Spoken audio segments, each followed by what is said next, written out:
হয়ে যায়। আর এই টাইমে তার মেয়েও হারিয়ে যায় এবং সে তাকে দৌড়ে খুঁজতে শুরু করে। এরপর দূরে গিয়ে সে একটা আইসক্রিম ভ্যান দেখতে পায় যেখানে একটি লোক বাচ্চাদেরকে আঙ্গুল কেটে খাওয়াচ্ছিল। আর ওই বাচ্চাগুলো খুব খুশি মনে ওই কাটা আঙ্গুলটাকে আইসক্রিম মনে করে খেতে থাকে দেখতে পায়। আর ওই ছবি আঁকা লোকটি সোনিয়া এবং সোনিয়ার মেয়েকে কাছে ডাকে এবং জোর করে তাদেরকে তার আঁকা ছবি দেখাতে থাকে। তারপর আমরা দেখতে পারি ওই ছবি আঁকা লোকটি পুরোপুরি ভূতে রূপান্তরিত হয়ে। ছবি আঁকা লোকটি কোনো মানুষ না, সে হলো একজন প্রেতাত্মা।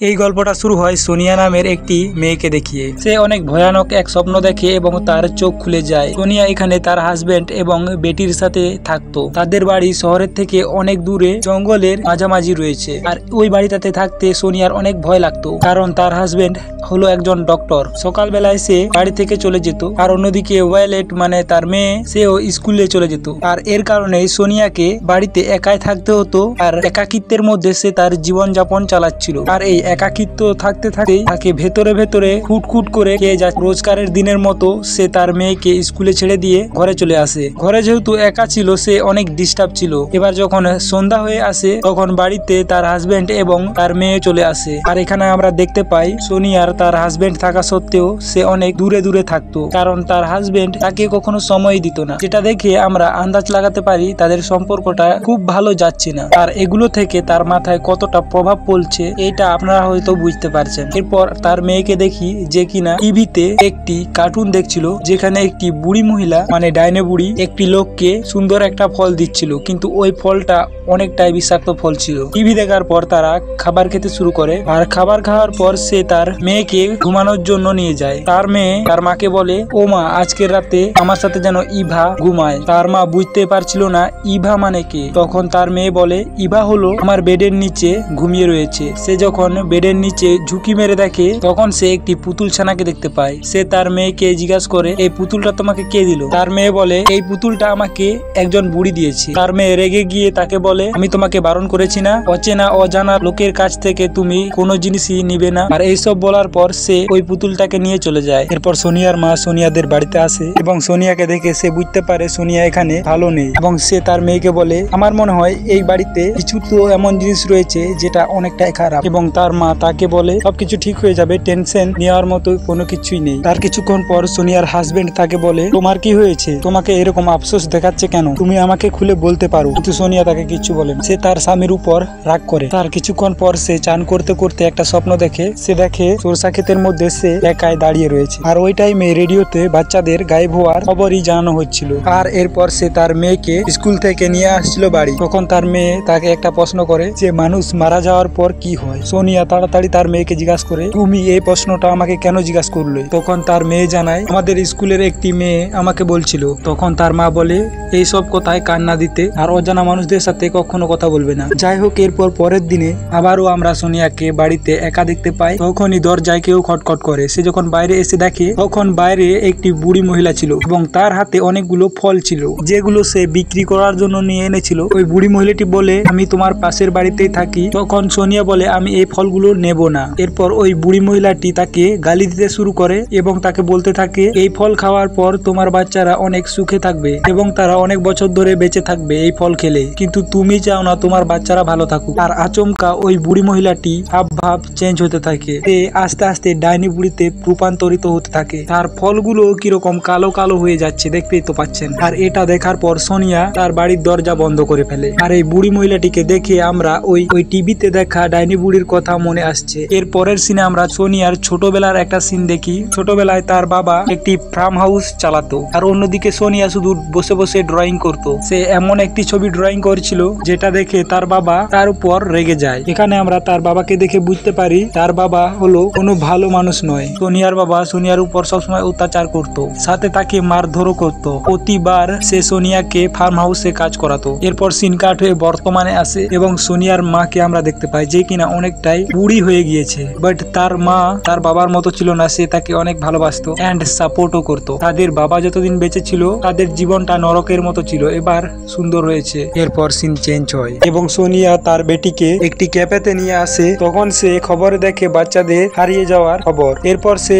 আশেপাশে তাকিয়ে কিছু অদ্ভুত জিনিস অনুভব করতে থাকে। তার অনেক বেশি হ্যালোসিনেশন হতে থাকে। তার সাথে এমন কিছু হচ্ছিল যেটা শুধু সেই দেখতে পাচ্ছিল, বাকিটা আসলে সত্যিতে কিছুই হচ্ছিল না। এগুলো ছিল তার শুধু ইমাজিনেশন। হঠাৎ তার চারপাশে ব্ল্যাক এন্ড হোয়াইট হয়ে যায়, যেরকমটা আমরা মুভিতেই দেখি, বাট এখানেও হয়ে যায়। আর এই টাইমে তার মেয়েও হারিয়ে যায় এবং সে তাকে দৌড়ে খুঁজতে শুরু করে। এরপর দূরে গিয়ে সে একটা আইসক্রিম ভ্যান দেখতে পায়, যেখানে একটি লোক বাচ্চাদেরকে আঙ্গুল কেটে খাওয়াচ্ছিল। আর ওই বাচ্চাগুলো খুব খুশি মনে ওই কাটা আঙ্গুলটাকে আইসক্রিম মনে করে খেতে থাকে। ওখানে ভায়োলেট ছিল, মানে ওই মেয়ের মেয়ে ছিল। কিন্তু এইসব কিছু যে দেখছে এগুলো শুধু তার একটা ইমাজিনেশন ছিল, মানে সে এগুলোকে মনে মনে অনুভব করছিল। পরের দিন সোনিয়ার হাজবেন্ড সোনিয়ার বেটি এবং সোনিয়াকে নিয়ে চলে যায় মাছ ধরার জন্য। আর ওখানে আমরা দেখতে পাই সোনিয়ার মেয়ে এবং সোনিয়া মিলে পেন্টিং বানাচ্ছিল। এরপর তারা ওখান থেকে বাড়িতে চলে আসে। এরপর সোনিয়ার মেয়ে বাড়িতে এসে তার মাকে কিছু জিনিস দেখাতে থাকে,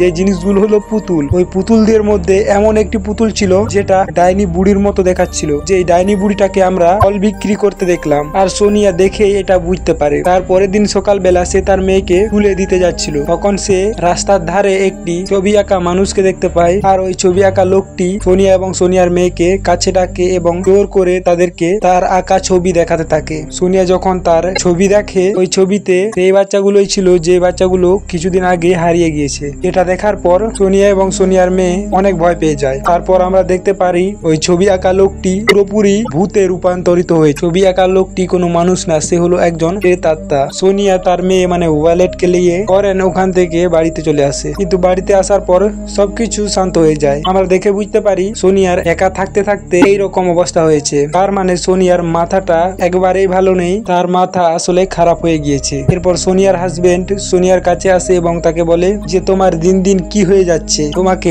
আরো উদাসী দেখাচ্ছে। কিন্তু সোনিয়া কাছে এসে তাকে বলে ওই আমি তো ঠিকই রয়েছি আর আমি তোমাকে অনেক ভালোবাসি। কিন্তু সে এই বিষয়গুলো বলতে অনেক নার্ভাস করছিল। এরপর সোনিয়া আবারও ফ্ল্যাশব্যাক দেখতে থাকে, মানে তার বাচ্চা জীবনের একটি ছোট্ট স্টোরি, যেখানে ছোটবেলা তার বাবা তাকে শুধুই ফার্মে কাজ করাতো আর সোনিয়ার বাবা তাকে এর বদলে খাবারও খেতে দিত না। আর একদিন সোনিয়ার ড্যাড তার বাবা একটি ছাগলের মুন্ডু কেটে ফেলে যাতে তার কুরবানি দেওয়া হয়। আর এইসব কিছু ঘটনা সোনিয়া বাইরে দেখে ভয় পেয়ে ওখান থেকে চলে যায়, কিন্তু তার বাবা তাকে ধরে ফেলে। আর ওখানে সিন কাট হয় আর আমরা বর্তমান এরপর সিন পরিবর্তন হয় এবং বর্তমানে আসে, যেখানে আবারও সেম স্টোরি চলতে থাকে। সোনিয়ার হাজবেন্ডের অফিস যাওয়া এবং তার মেয়ের স্কুলে যাওয়া আর সোনিয়ার বাড়িতে একা একা কাটানো, এইসব কিছুই চলছিল। তারপর হঠাৎ করে তাদের বাড়িতে একদিন প্লাম্বার চলে আসে, যে কিনা ফিটিং চেক করার জন্য এসেছিল। সোনিয়া তাকে ভেতরে ঢুকতে দেয়। যখন কিচেনে চেক করছিল তখন একটি ক্যামেরা দেখতে পায়, আর এই ক্যামেরাটা হচ্ছে ওয়ালেটের, যেটা সোনিয়া তাকে বার্থডেতে গিফট দিয়েছিল। কিন্তু এই ক্যামেরাটা এখানে কি করছিল,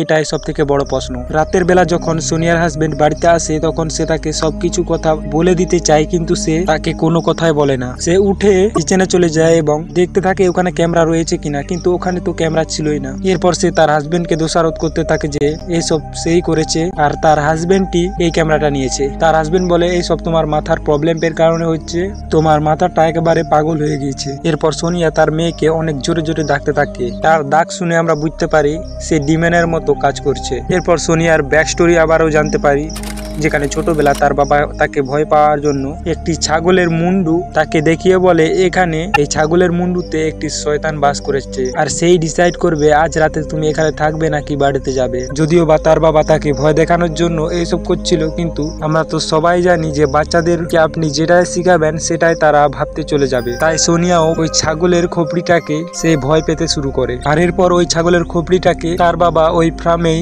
ঝুলিয়ে দিয়ে চলে যায়, আর ওটা দেখতে দেখতে সোনিয়া অনেক ভয় পেতে থাকে। এরপর সিন প্রেজেন্টে চলে আসে, যেখানে সোনিয়া তার মেয়েকে খুঁজছে।